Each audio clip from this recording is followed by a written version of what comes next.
안녕하십니까. 저는 멜번의 정반장입니다. 오늘은 2021년 12월 8일 화요일입니다. 오늘 코로나 숫자부터 좀 볼까요? 테스트가 79,490명, 엄청난 숫자가 테스트했고 그 중에 1,312명 신규 확진자가 나왔습니다. 병원에 입원 환자나 중환자 숫자 등등은 계속 비슷한 숫자를 유지하고 있습니다. 안타깝게도 5분이 지난밤에 돌아가셨습니다. 당국에서도 잘 파악은 못하는데 그냥 이 숫자로 뭔가 굳어진다는 느낌을 지울 수가 없습니다. 그건 그렇고 멜번에도 드디어 오미크론 변이 감염 의심 사례가 하나 나왔습니다. 이 양반이 네덜란드에서 아부다비 통해서 12월 3일날 이제 멜번으로 들어와서 바로 이제 호텔 격리에 들어갔어요. 이분은. 그런데 이제 도착 즉시 받았던 그 검사에서는 음성 판정이 나왔고 12월 4일날 음성이 나왔고, 근데 6일날 조금 증상이 좀 보여가지고 다시 테스트를 받았는데 거기서 양성 판정을 받았습니다. 근데 뭔가 좀 특이점이 있어가지고 유전자 검사를 또 따로 실시했다고 합니다. 목요일 정도면 결과가 나온다고 하는데 지금 봐서는 오미크론일 가능성이 크다고 합니다. 같은 비행기를 이용한 사람들도 지금 다시 테스트 다 들어갔고요. 그래서 확인을 좀 해야 될 것 같다고 합니다. 지금 분위기는 그렇게 나쁘지 않은 것 같습니다. WHO에서는 어제 공식 발표에서 전 세계적으로 오미크론 변이에 감염돼서 사망한 경우는 아직까지 없다고 하고요. 또 다니엘 앤드루스 빅토리아주 총리도 지금 빵명 만들겠다 이런 거는 없다 우리가, 그래서 시드니하고 자유롭게 왕래하도록 하고 이런 건 계속 유지하겠다 이렇게 약속은 한 상태입니다. 물론 또 언제 바꿀 줄 모르지만 그렇다고 하니 그런 줄 알아야죠. 예. 빅토리아 주정부가 호주에서는 최초죠. 정부에서 수주하는 토목 건설 그런 프로젝트의 여성 고용 비율을 정해놓고 그걸 지키도록 이제 법을 만들었습니다. 그러니까 도로공사나 대형 토목공사 같은 경우에 이제 해당이 될 텐데 현장 기술직, 우리가 보통 트레이디라고 하죠. 그거는 이제 3%까지는 여성을 취업시켜야 되고, 논 트레이디, 기술직이 아닌 비기술직 같은 경우는 7%, 그리고 관리직, 이제 매니지먼트 레벨이죠. 거기 같은 경우는 35%를 여성으로 채워야 합니다. 또 여러분들 잘 아시겠지만 이제 호주는 견습 직원 그 프렌티십 프로그램이 있잖아요. 이제 10학년 졸업하고 기술직에 뛰어들어 가지고 하면 이제 일도 하고 공부도 하고 이렇게 하는데, 이 일을 이제 경험 삼아 하게 되고, 그렇게 하는 경우에 이제 고용주한테 어떤 혜택도 주고 이런 게 있죠. 하여튼 견습 직원들 총 노동 시간 그 프로젝트에서 총 노동 시간 중에 4%는 여성 견습 직원한테 할당해야 합니다. 여기 시행 일자는 2022년 1월 1일 얼마 안 남았습니다. 한 달도 안 남았죠. 그것부터 시행되는데 처음 2년은 그냥 계도 기간으로 조정만 해주고 2024년 1월 1일부터는 이제 어겼다가 걸리면 처벌도 받아야 합니다. 향후 이제 주정부 공사뿐 아니라 일반 공사도 아마 법을 적용할 그런 계획이 있는 것으로 알려져 있습니다. 지금 현재 빅토리아주 분석으로는 공사 현장의 여성 취업 비율이 2.5% 정도, 좀 솔직히 취약한 건 사실입니다. 주정부나 일반 건설 회사에서는 일단 환영의 뜻은 밝혔습니다. 지금 이거 반대했다가는 어떻게 될지 모르니까 다들 환영은 했습니다. 그런데 일부에서는 지금 안 그래도 기술직 구인난이 엄청나게 심각한데 그거 겨우 확보한 인원마저도 여성 비율 지킨다고 다 잘라내야 되냐 이런 알런 소리도 하고 있습니다. 그건 그렇고, 여러분들 그 멜번에 운전하다 보면 그 교통 통제 있잖아요. 그 스톱, 슬로우 그 사인 들고 있는 거, 그거 여자분이 되게 많이 하는 거 아마 느끼셨을 건데, 그거 왜 여자분들이 많이 하는지 혹시 아십니까? 그 제가 듣기로는 그 운전자가 예를 들어서 먼저 남성 운전자 같은 경우는 아무래도 여자분이 도로 한복판에서 그렇게 긴 머리 휘날리면서 이렇게 들고 있으면 딱 쳐다본다는 거예요. 그러니까 주의력 집중이 되는 거죠. 이제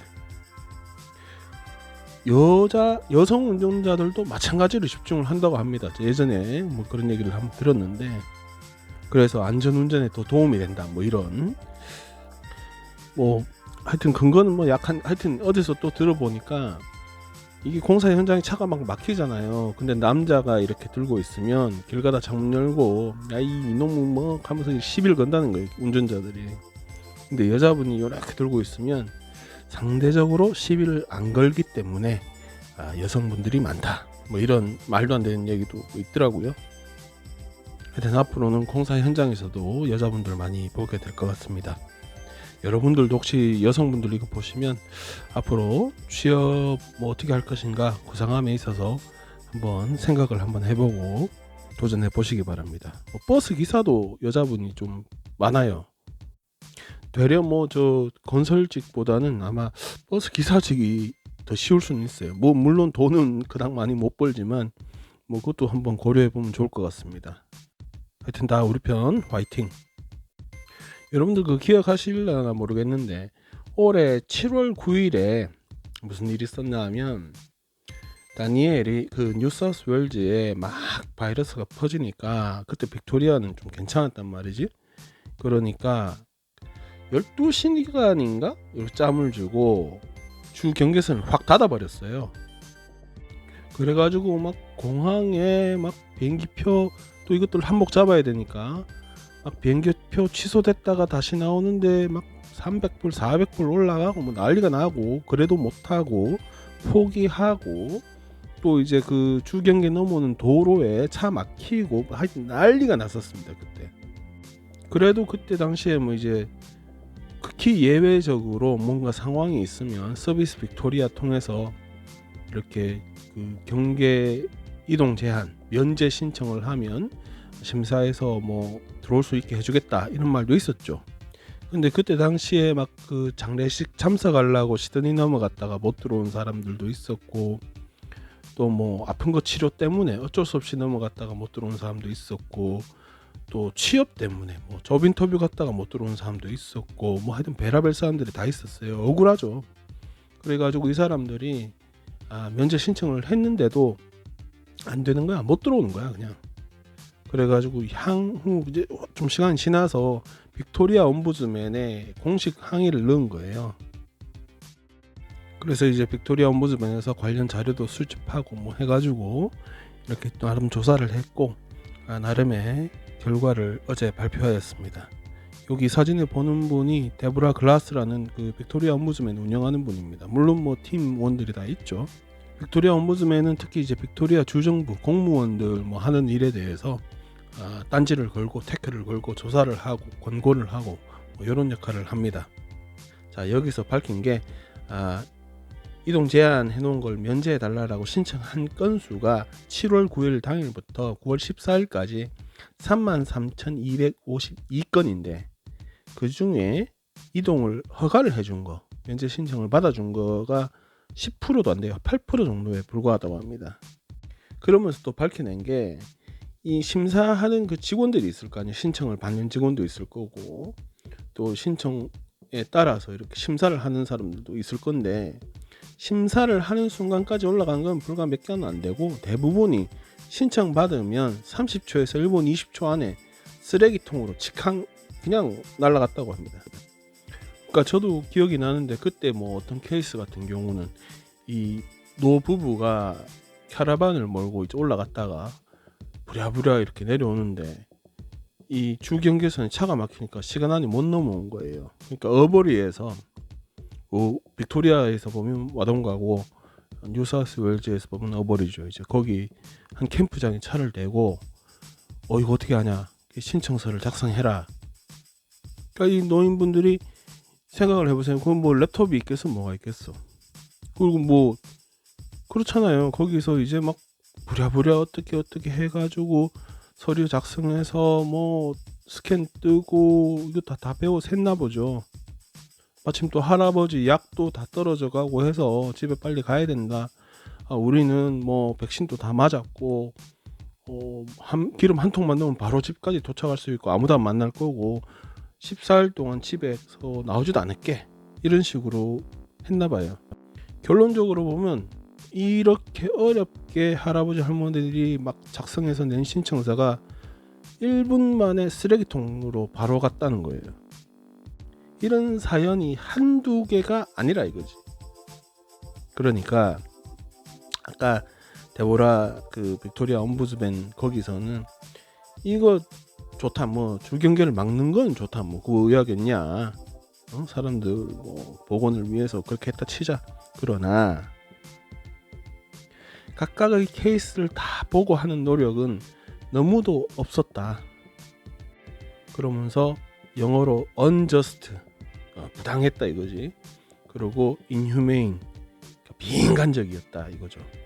때론 그 어려운 상황에 직면했을 때 뭔가 해결책이 없어도 들어만 주어도 뭐가 좀 잘 풀리는 경우가 많아요. 근데 이런 경우는 모두들 안타까운 상황에 몰렸는데 들어주지도 않았다는 거지. 아무도. 다 그 사람들도 세금 내고 살고 있고 상황이 되니까 시드니를 갔고 상황 때문에 시드니를 갔을 텐데 다시 집에 오겠다는데 그걸 다 막았다 이거야. 그러면 일일이 심사해서 어떻게든 들어오게끔 해주려고 작정하고 덤벼야지.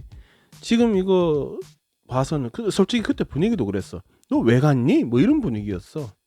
지금 알고 보니까 조사 다 해보니까 광고 너가 갖고 너 못 들어와 이거였던 거야. 이제 뭐 이래저래 얘네들 일하는 꼬라지를 많이 봤는데 큰 기대를 하면 안 된다는 건 제가 알고 있습니다. 그런데 이게 기본이잖아. 기본 안 하면 이건 골 때리잖아. 여튼 하여튼 옴부즈맨에서 이제 정부에 공고한 거는 공식 사과를 해라, 뭐 누굴 패라 이게 아니고 누굴 뭐 잘라라도 아니며 단지 주정부가 이런 데서는 미흡했다, 다음에는 그런 일이 없도록 하겠다, 이렇게 공식 사과를 해라. 그리고 경우에 따라서는 금전적인 보상도 해줘라. 실제로 그 뭐 숙소가 없는 상황에서 시드니 시티에서 가만 떨어져 있는 사람 중에는 노숙자 신세한 사람도 꽤 있대요. 노숙하긴 그러니까 또 여기서 뭐 돈 끌고 저기서 돈 끌고 해가지고 뭐 엉뚱한 데서 잠자고 했는 사람도 많죠. 단기 렌트비니까 또 비싸가지고 또 돈 더 많이 내는 사람도 있고. 왜냐면 이게 차일피일 미뤄졌잖아요. 매달 며칠이면 들어온다 이것도 없었잖아 그때. 그러니까 보상도 좀 해줘라, 뭐 이런 권고를 내렸습니다. 제가 봐서는 뭐 사과는 절대 할 리가 없죠. 다니엘이 어떤 사람인데 뭔 사과 절대 안 할 거고, 보상도 제가 봐서는 택도 없는 얘기입니다. 다만 제가 바라는 거는 이제 팬데믹법이 이제 들어올 텐데 일주일 남았나? 제발 인간적인 거 기본만은 우리 같이 지키자. 그 정도 좀 바라봅니다. 얼마 전에 한국의 그 요소수가 부족하다 뭐 이러면서 난리가 났었죠. 지금 호주도 아마 마찬가지 상황으로 흘러가고 있나 봅니다. 호주야말로 물류 대부분이 트럭으로 움직인다 그래도 과언이 아닌데 그 트럭들 대부분 디젤로 움직이고 있고, 그러니까 요소수가 많이 필요한 것도 사실이죠. 호주 역시도 아마 전체 물량의 80%가 중국에서 들어온다고 하네요. 근데 이제 중국이 뭐 아시다시피 한국뿐 아니라 뭐 전 세계적으로 지금 수출을 안 하고 있으니까 특히 호주에는 절대로 안 하겠죠. 그래서 이제 뭐 이렇게 물류 창고 운영하는 회사나 또 농부 아저씨들 협회 이런 데서 중장비를 운영을 하고 하니까 지금 요소수 부족 상태가 발생하고 있나 봅니다. 지금 비축량이 거의 떨어져 가고 있는데 공급이 전혀 안 되고 있는 상황이라고 합니다. 심하게 보는 데는 한 3-4주면 아마 눈에 띄는 차이가 날 거라고 하고, 그렇게 되면 뻔하죠. 이제 슈퍼에 있는 물건들이 여러분들도 너무 많이 보셨겠지만 그 대형 트럭들이 다 움직이면서 물건 배달하는데 그게 안 채워지기 시작하면 뭐 뻔하죠. 가격 올라갈 거고 물건 없어질 거고 뭐 골 때리는 상황이 벌어지겠죠. 그래서 지금 국가 차원의 어떤 대응이 필요하다 뭐 이러고 있습니다. 그러다가 제가 뉴스 검색하다 보니까 카놀라 오일 있잖아요. 우리 그 저 진롱 쪽 이래 가다 보면 왼쪽 오른쪽 해서 막 노란 꽃이 철만 되면 쫙 피는 그 딱 카놀라, 그 카놀라 오일이 또 부족하다네요. 이게 뭐냐면 카놀라 오일 같은 경우는 전 세계 물량 대부분이 캐나다에서 나온다고 합니다. 그런데 이제 캐나다의 가뭄 때문에 뭐 엄청난 흉작이래요. 그래가지고 물량 자체 생산이 안 되고 있어가지고 전 세계적으로 카놀라 오일, 카놀라유 공급에 차질을 빚고 있다고 합니다. 호주는 뭐 자체 생산량도 꽤 있고 해서 크게 상관은 없고, 또 뭐 다른 오일 많잖아요. 피넛 오일도 있고 뭐 베라벨 오일 많잖아요. 다만 이제 카놀라 오일 제일 많이 쓰는 데가 뭐 제가 어디서 주워 듣기로는 피쉬앤칩스 뭐 팔고 이런 데는 아마 카놀라 오일로 많이 하나 봐요. 가격이 저렴해서 그런가? 뭐 정확하게 모르겠지만, 그래서 혹자는 이 카놀라 오일 부족 상태 때문에 피쉬앤칩스 가격이 오를 거다, 뭐 이런 뭐 전망도 내놓고 있습니다. 뭐 피쉬앤칩스를 거의 안 사 먹기 때문에 별 신경은 안 쓰고 있지만, 하여튼 뭐 요런 뉴스도 있다 정도 알아두시면 되겠습니다. 오늘도 정반장 의식의 흐름대로 이렇게 저렇게 뭐 말 많이 해봤습니다. 요즘 뭐 한국 보니까 유력 대선 후보도 의식의 흐름대로 막 말을 하더라고요. 저도 앞으로 그거 컨셉으로 잡고 한번 따라가 볼까 싶기도 하고, 뭐 그렇습니다. 잘 들어주셔서 감사하고, 좋은 뉴스라 생각하시면 다른 데도 좀 옮겨주시면 대단히 감사하겠습니다. 그럼 안녕.